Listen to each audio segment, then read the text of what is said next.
During the Jewish Passover festival, Jesus was led to the high priest's home very early in the morning. The high council met to discuss their next step. They tied up Jesus and took him to Pilate, the Roman governor. Meanwhile, the leading priests stirred up the mob. "Crucify him," they shouted. "Crucify him!" So Pilate, hoping to please the crowd, ordered that Jesus be whipped. And then turned him over to the Roman soldiers. To crucify him. To crucify him. To crucify him.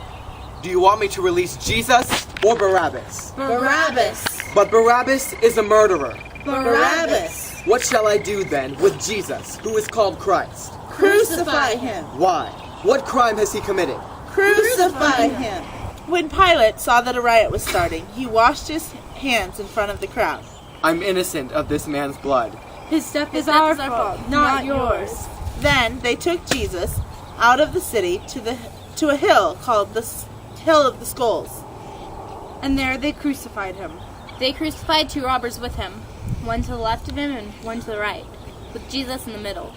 It was 9 in the morning when they crucified him. Father, forgive them, for they do not know what they are doing. Above his head they put a sign. This is Jesus, King of the Jews. Those who passed by made fun of him, shaking their heads and saying, "Well, if you're such a great Savior, save yourself. Come down off the cross if you're really the Son of God." One of the robbers who hung next to him insulted him as well. "Hey, aren't you the Savior? Then save yourself and save us too." But the other guy scolded him. "Aren't you afraid of God? We're getting what we deserve. But he hasn't done anything wrong. Jesus, remember me when you enter your kingdom." I tell you the truth. Today you'll be with me in heaven.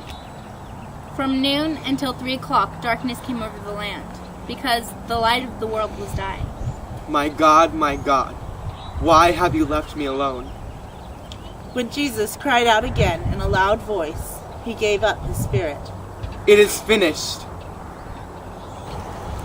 The light of the world, The Savior of all. The King of the Jews. Jesus himself had died.